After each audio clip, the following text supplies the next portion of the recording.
എല്ലാവർക്കും ഇന്നത്തെ ക്ലാസ്സിലേക്ക് സ്നേഹസ്വാഗതം. നമുക്ക് ഇന്നത്തെ ക്ലാസ്സിൽ സംജ്ഞ വിശേഷൻ എന്താണെന്ന് മനസ്സിലാക്കാം. സംജ്ഞ എന്ന് പറഞ്ഞു കഴിഞ്ഞാൽ നിങ്ങൾക്കറിയാം എന്താണ്? നാമം എന്ന് പറഞ്ഞാൽ എന്താ?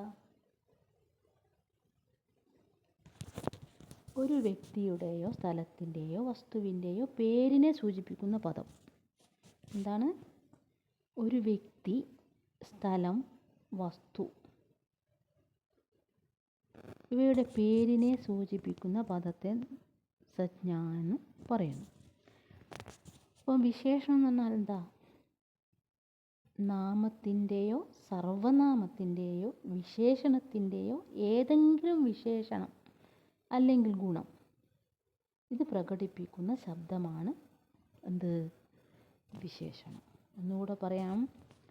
നാമത്തിൻ്റെയോ സർവനാമത്തിൻ്റെയോ വിശേഷണത്തിൻ്റെയോ ഏതെങ്കിലും വിശേഷത അല്ലെങ്കിൽ ഗുണം പ്രകടിപ്പിക്കുന്ന ശബ്ദം അതാണ് വിശേഷണം. മനസ്സിലായല്ലോ? 2-3 ആവർത്തി മനസ്സിലാക്കിയെടുക്കുക. അപ്പോൾ നിങ്ങൾക്ക് ബൈഹാർട്ടാവും. അപ്പം ഞാനിവിടെ 2 കോളങ്ങളിലായിട്ട് സംജ്ഞ വിശേഷൻ വേറെ വേറെയായിട്ട് എഴുതിയിട്ടുണ്ട്. അപ്പോൾ നിങ്ങൾക്ക് അതിൻ്റെ അർത്ഥം മനസ്സിലാക്കി എന്താണ് സംജ്ഞ, എന്താണ് വിശേഷണം എന്ന് മനസ്സിലാക്കാം. ഇവിടെ ഭൂക്ക് വിശപ്പ്, ഭൂക്ക വിശപ്പുള്ള, ദുഃഖ് ദുഃഖം, ദുഃഖി ദുഃഖമുള്ള, സുഖ് സന്തോഷം, സുഖി സന്തോഷമുള്ള, രോഗ് രോഗം തന്നെ, രോഗി എന്ന് പറഞ്ഞാലോ രോഗി രോഗമുള്ള ആൾ, പരിശ്രമി അധ്വാനം, പരിശ്രമം അധ്വാനമാണ്. അപ്പം പരിശ്രമി എന്ന് വരുമ്പോൾ എന്തായി? ആരാണോ അധ്വാനിക്കുന്നത് ആ വ്യക്തിയായി മാറി അല്ലേ? ശരീരം, ശാരീരികം എന്ന് പറഞ്ഞാലോ ദേഹത്തെ സംബന്ധിച്ച അല്ലെങ്കിൽ ശാരീരികപരമായ. അർത്ഥം എന്ന് പറഞ്ഞാൽ എന്താ? പണം, അർത്ഥം അല്ലേ? ആർത്തിക് എന്ന് പറഞ്ഞാൽ എന്താ? സാമ്പത്തിക ഭദ്രത, സാമ്പത്തികമുള്ള ആൾ അല്ലേ? ധർമ്മം എന്ന് പറഞ്ഞാൽ മതം, ധാർമ്മിക് എന്ന് പറഞ്ഞാൽ എന്താ കൂട്ടുള്ളേ? മതപരമായ. അതുപോലെ ഇതിഹാസം എന്ന് പറഞ്ഞാൽ എന്താ? ഇതിഹാസം എന്ന് പറഞ്ഞു കഴിഞ്ഞാൽ ചരിത്രം. ഐതിഹാസിക് എന്ന് പറഞ്ഞാൽ എന്താ? ചരിത്ര സംബന്ധിയായ, ചരിത്രത്തെ പറയുന്ന അല്ലേ? രംഗ് എന്ന് പറഞ്ഞാൽ എന്താ അർത്ഥം? നിറം. എന്താ ഈ രംഗീൻ എന്ന് പറഞ്ഞാൽ? വർണ്ണാഭമായ അല്ലെങ്കിൽ നിറങ്ങളോട് കൂടിയ എന്നർത്ഥം വരും. അപ്പോൾ ഇതിൽ നിന്ന് നിങ്ങൾക്ക് എന്താ മനസ്സിലാകുന്നത്? സംജ്ഞ എന്താണ്, വിശേഷണം എന്താണ് നിങ്ങൾക്ക് മനസ്സിലാക്കാൻ കഴിയുന്നു അല്ലേ? അപ്പം ഈ സംജ്ഞ ഉപയോഗിച്ച് വാക്യം ഉണ്ടാക്കുമ്പോഴും വിശേഷണം ഉപയോഗിച്ച് വാക്യമുണ്ടാക്കുമ്പോഴും വാക്യത്തിൽ വളരെയധികം വ്യത്യാസം വരുന്നു. മനസ്സിലായല്ലോ? അപ്പം അത് എങ്ങനെയെന്ന് നമുക്ക് വാക്യം ഉണ്ടാക്കിക്കൊണ്ട് മനസ്സിലാക്കിയെടുക്കണം. അപ്പം നമുക്ക് നോക്കാം അങ്ങനെ അത് ചെയ്യുക. ഞാൻ ഇവിടെ താഴെയായിട്ട് കുറേ വാക്യങ്ങൾ എഴുതിയിട്ടുണ്ട്. അത് നിങ്ങൾ സ്വന്തമായിട്ട് ചെയ്യേണ്ട കാര്യമാണ്. ആ വാക്യം എന്താണ് ചേർക്കേണ്ടത്? സംജ്ഞയാണോ വിശേഷണമാണോ? അത് ആ വാക്യം കാണുമ്പോൾ നിങ്ങൾക്ക് മനസ്സിലാക്കാൻ കഴിയും. അതനുസരിച്ചിട്ട് നിങ്ങൾ ചെയ്യണം.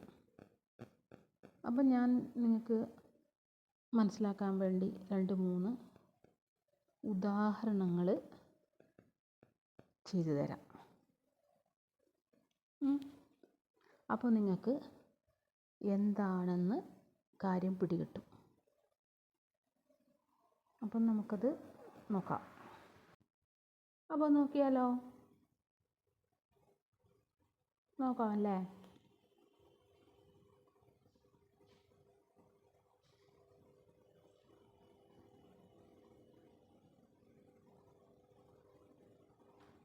ഇവിടെ ഒന്നുകൂടെ വായിക്കാം. ഭൂക്ക് ഊഖ, ദുഃഖ് ദുഃഖി, സുഖ് സുഖി, രോഗ് രോഗി, പരിശ്രം പരിശ്രമി, ശരീർ ശാരീരിക്, അർത്ഥ് ആർത്തിക്, ധർമ്മ ധാർമ്മിക്, ഇതിഹാസ് ഐതിഹാസിക്, രംഗ് രംഗീൻ, ഖുഷി ഖുഷ്, രാഷ്ട്ര രാഷ്ട്രീയ. രാഷ്ട്രം എന്ന് പറഞ്ഞാൽ രാജ്യം, രാഷ്ട്രീയം എന്ന് പറഞ്ഞാൽ എന്താ, രാജ്യത്തെ സംബന്ധിച്ച. സന്തോഷ് സന്തുഷ്ട്, പ്രസന്നത പ്രസന്ന ആദി. പ്രസന്നത എന്ന് പറഞ്ഞാൽ എപ്പോഴും സന്തോഷമായിരിക്കുന്ന, പ്രസന്ന ആദി എന്ന് പറഞ്ഞാൽ എപ്പോഴും സന്തോഷത്തോടു കൂടി തന്നെ ഇരിക്കുന്ന എന്നർത്ഥം വരുന്നു. അപ്പം നമുക്ക് 2-3 ഉദാഹരണങ്ങൾ എങ്ങനെയാണെന്ന് നോക്കാം. ഞാനിവിടെ നിങ്ങൾക്ക് ഉദാഹരണം എഴുതി കാണിച്ചു തരാം. അപ്പം ഞാനിവിടെ നിങ്ങൾക്കൊരു ഉദാഹരണത്തിന് വേണ്ടി എഴുതുകയാണ്. വ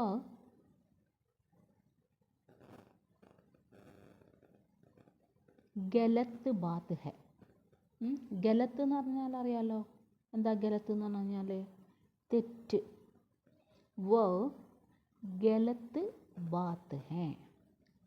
ഇവിടെ നമുക്ക് ഗലത്ത് എന്നതിന് പകരമായിട്ട് ഗലത്തി എന്ന് പ്രയോഗിക്കണം. ഗലത്ത് കെ ബദലേ ഗലത്തി കാ പ്രയോഗ് കീജിയേ എന്നാണ് വരുന്നതെങ്കിൽ നമ്മൾ എന്താണ് ഈ വാക്യത്തെ മാറ്റി എഴുതുക? എങ്ങനെയായിരിക്കും മാറ്റി എഴുതുക?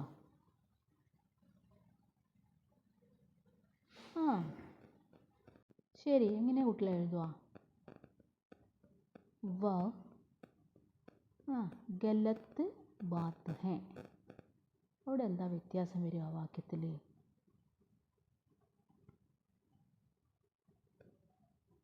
വ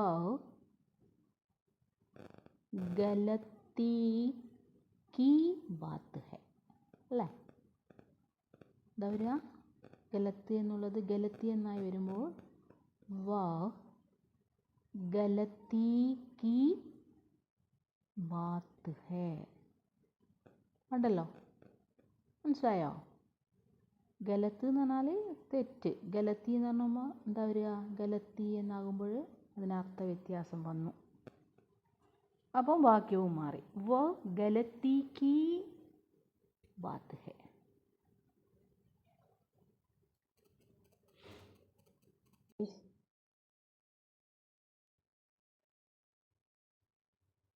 അപ്പോൾ എന്താ കുട്ടികളെ മനസ്സിലായത്?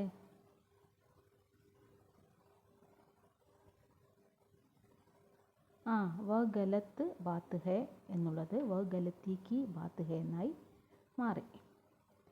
ഇനി നമുക്ക് മറ്റൊരു വാക്യം നോക്കാം. യഹാം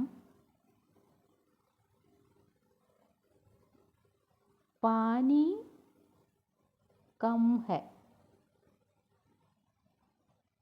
യഹാം പാനി കം ഹെ. എന്താ ഈ കം എന്ന് പറഞ്ഞാൽ കുട്ടികളെ? കം എന്ന് പറഞ്ഞാൽ കുറവ് അല്ലേ? അപ്പം ഇവിടെ വെള്ളം കുറവാണ് എന്നാണ് പറയുന്നത്. അപ്പം നമുക്ക് ഈ കം എന്നുള്ളതിനെ നമുക്ക് എന്താക്കി മാറ്റണം? കമി എന്നാക്കി മാറ്റണം. ഇവിടെ കം എന്നുള്ളത് എന്താണ്? സംജ്ഞയാണ്. അപ്പോൾ നമുക്ക് വിശേഷണമായിട്ട് കമി എന്നാണ് നമുക്ക് മാറ്റി എഴുതേണ്ടത്. കമി. അപ്പോൾ എന്താ എഴുതുക?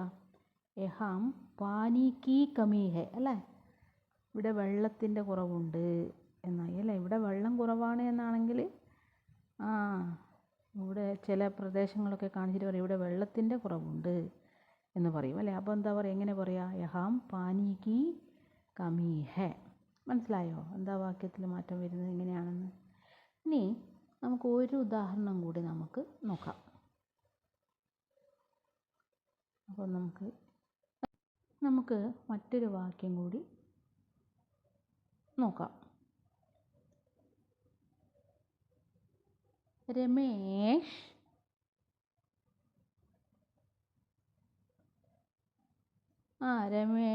को संतोष हुआ. രമേഷ് കോ സന്തോഷ് ഹുവ. അപ്പോൾ ഇവിടെ സന്തോഷ് എന്നതിന് പകരം നമുക്ക് സന്തുഷ്ട് എന്നാക്കി മാറ്റണം. അപ്പോൾ ഇതെന്തായിരിക്കും? നിങ്ങൾക്ക് രമേഷ് കോ സന്തോഷ് ഹുവ എന്നുള്ളത് എന്താണ്? ആ വാക്യം കാണുമ്പോൾ തന്നെ നിങ്ങൾക്ക് മനസ്സിലായി എന്താ അത്? വിശേഷണ ശബ്ദമാണ് സന്തോഷ്, അല്ലേ? അപ്പോൾ നമുക്ക് സന്തുഷ്ട് എന്നാക്കി മാറ്റിയാലോ, അല്ലേ? നമുക്ക് സജ്ഞയിലേക്കാക്കി മാറ്റണം, സജ്ഞ, അല്ലേ? അപ്പോൾ എങ്ങനെ മാറ്റാം അത്? അപ്പോൾ എന്തായി മാറും? വാക്യത്തിൻ്റെ മാറ്റം നിങ്ങൾ ശ്രദ്ധിക്കുക. രമേഷ്, എളുപ്പമല്ലേ കുട്ടികളെ? രമേഷ് സന്തുഷ്ട് ഹുവാ, അല്ലേ? രമേഷ്, സോറി ഷാ എഴുതണ്ട പോട്ടെ, സന്തോഷ്, അല്ലേ? സന്തോഷ്, ഇത് രമേഷ് എന്നായിപ്പോയി, സാറില്ല. രമേഷ് സന്തുഷ്ട് ഹുവാ. അപ്പം ഇവിടെ രമേഷ് സന്തുഷ്ട് ഹുവ എന്നായി മാറി. അപ്പം വാക്യത്തിൻ്റെ എന്താ വ്യത്യാസങ്ങൾ മനസ്സിലാക്കി. ഇനി നിങ്ങൾ സ്വന്തമായിട്ട്, ഞാനിവിടെ കുറച്ച് ഹോംവർക്ക് തന്നിട്ടുണ്ട്, അത് നിങ്ങൾ സ്വന്തമായിട്ട് ചെയ്യണം. അപ്പോൾ ഞാൻ പറഞ്ഞ കാര്യങ്ങൾ 2-3 ആവർത്തി ശ്രദ്ധിച്ച് കാര്യങ്ങളൊക്കെ ഗ്രഹിച്ചെടുക്കുക. അതിനുശേഷം ഈ വർക്ക് നിങ്ങൾ ചെയ്യുക. ഞാനിവിടെ എഴുതിയെടുത്തിട്ടുള്ളത് നോക്കുക. ഇവിടെ സജ്ഞ ഏതാണ്, വിശേഷണം ഏതാണെന്ന് നിങ്ങൾ മനസ്സിലാക്കണം. അതിനുശേഷം അതിനനുസരിച്ച് എഴുതണം. ഇവിടെ ഏതാ? मैं भूखा हूँ, भूखा के बदले भूख का प्रयोग, यह कमरा साफ है, साफ के बदले सफाई, अध्यापक क्रोधी था, क्रोधी के बदले क्रोध, वह तंदुरुस्त लड़का है, तंदुरुस्त के बदले तंदुरुस्ती, रमेश खेलने का इच्छुक था, इच्छुक के बदले इच्छा, मैं दुखी हुआ, दुखी के बदले दुख, मैं प्रसन्न हुआ, प्रसन्न के बदले प्रसन्नता, मैं प्यासा हूँ, प्यासा के बदले प्यास का प्रयोग, लड़का निराश है, निराश के बदले निराशा का प्रयोग, मोहन खुश हुआ, खुश के बदले खुशी का प्रयोग. ഇനി നമുക്ക് അടുത്ത് നോക്കാം. वह बीमार है, बीमार के बदले बीमारी का प्रयोग. അടുത്തത് എന്താണ്? हिमालय ठंडा है, ठंडा के बदले ठंड का प्रयोग करना, सूरज की किरण लाल है, लाल के बदले लाली, അതുപോലെ नाले का पानी गंदा है, അപ്പം ഗന്ധ के बदले गंदगी का प्रयोग कीजिए. അപ്പോൾ ഇങ്ങൾക്ക് എന്താ മനസ്സിലായത്? ഇവിടെ സജ്ഞ ഏതാണ്, വിശേഷണം ഏതാണെന്ന് നിങ്ങൾക്ക് വാക്യത്തിലൂടെ തന്നെ മനസ്സിലാക്കിയെടുക്കാൻ പറ്റും. അപ്പോൾ നിങ്ങൾക്ക് വാക്യങ്ങൾ മാറ്റി എഴുതാൻ എളുപ്പമാവും. അപ്പം നിങ്ങളിത് സ്വന്തമായിട്ട് ചെയ്യും എന്ന ആത്മവിശ്വാസത്തോടു കൂടി ഇന്നത്തെ ക്ലാസ് ഞാൻ ബൈൻഡപ്പ് ചെയ്യുകയാണ്. നിങ്ങൾ വളരെ ക്ഷമയോടുകൂടെ ഇത് കേട്ട് പഠിച്ച് ഈ വാക്യങ്ങൾ എഴുതി പൂർത്തീകരിക്കും എന്ന ആത്മവിശ്വാസത്തോടു കൂടി ഞാൻ നിർത്തുകയാണ്.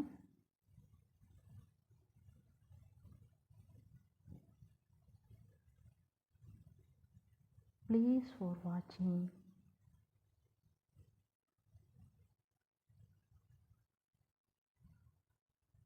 Thank you.